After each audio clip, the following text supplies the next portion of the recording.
Ìbùkún ìyàwó Muyideen ó ti pè lẹ́jọ́ mímọ̀ bí ẹ ti gbọ́ ní ọjọ́ Saturday ni lọ́ọ̀yà Ìbùkún ló send lọ́ọ̀yà lẹ́tà yẹn sí Muyideen ó dẹ̀ ti tẹ̀ lọ́wọ́ wọn ṣọ́ọ̀bù ẹ̀ ni wọ́n kà mọ́ ṣọ́ọ̀bù tí wọ́n gbà fún ẹ ni wọ́n kà mọ́ ó dẹ̀ gba lẹ́tà yẹn ó dẹ̀ ti sign and the content of that letter sọ wípé àwọn fún ní ọjọ́ 7 láti jáde gbogbo irọ́ tó pamọ́ Ìbùkún wípé òun ká Ìbùkún àti ẹnìkan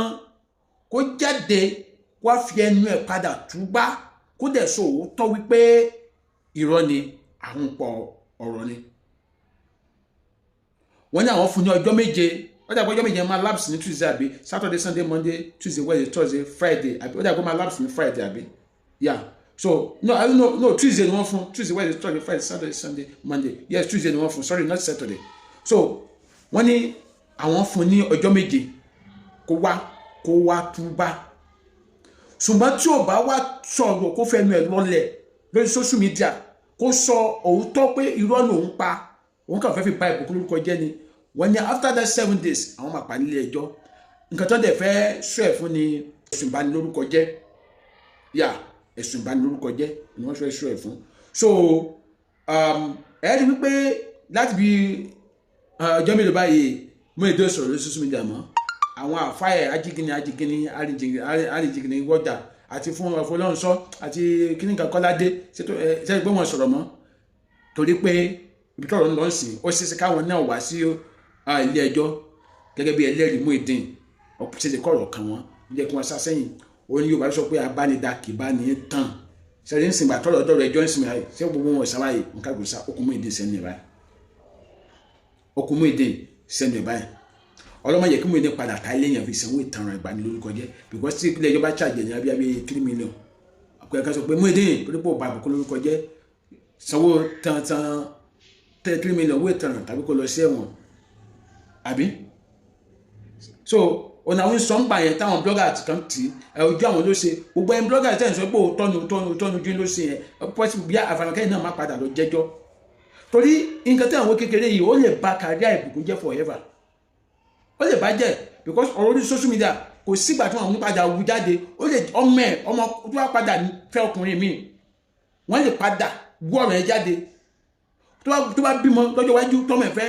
du ipò kan wọ́n lè padà wú ọ̀rọ̀ yẹn jáde social media wọ́n play ẹ̀ fún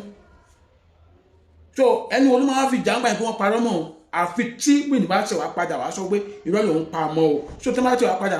tó wá play ebi tí Muyideen ti sọ̀rọ̀ alice fún aná láti pè pé but Muyideen padà sọ̀rọ̀ náà pé irọ́ lòun pa mọ́ ṣùgbọ́n tí Muyideen bá ti wá sọ̀rọ̀ yẹn ní within that 7 days ta fún after that 7 days ilé ẹjọ́ ni o so ẹ̀yin tí ẹ̀ ń tì ẹ̀yin àfáà ẹ̀yin human rights ẹ̀ so ẹ prepare ara yín o kẹtẹ bá máa kọ kẹ máa prepare ara yín sílẹ̀ because Agbala Gabriel ìránṣẹ́ Ọlọ́run ló ń tiẹ̀ ìránṣẹ́ Ọlọ́run Agbala Gabriel pastor ni so òun ò lè pè yín lẹ́jọ́ tó pé kó fìjà fọlọ́run jà so Ọlọ́run ló fi yín lé lọ́wọ́ ṣùgbọ́n Ìbùkún ò kì í ṣe pastor kì í ṣe prophetess so òun ní right láti gbé ìgbésẹ̀ tó gbé legally so Ìbùkún ni ó pe Muyideen lẹ́jọ́ o kì í ṣe Agbala Gabriel o Agbala Gabriel mi ò gbọ́ tiẹ̀ tí gbọ̀ngàn àfi tọ́lá gbọ́ sẹ́yìn gbọ́ ní social media àjẹ́ kó gbọ́ rárá tọ́ àtẹ̀yẹ kó mọ̀ gbogbo tẹ́bí bọ́ tí wọ́n fi parí everything tá fi gbégbé sẹ́yìn àjẹ́ kó mọ̀ o kò mọ̀ rárá tọ́ so Ìbùkún ló pe Muyideen lẹ́jọ́ o kì í ṣe Agbala Gabriel o ẹ̀sùn tí ó dẹ̀ fi kan ní ẹ̀sùn ìbanilórúkọ jẹ́ so ó dẹ̀ sì fún ní opportunity pé tó bá wá lè wá sórí social media kó wá jẹ́wọ́ wípé gbogbo ẹ̀yin tó wà lórí social media o gbogbo nǹkan tí mo sọ nípa Ìbùkún pé mo káwọn àti ẹnìkan o pé wọ́n bẹ̀ wọn gbà tí òun káwọn irọ́ ni mò ń pa o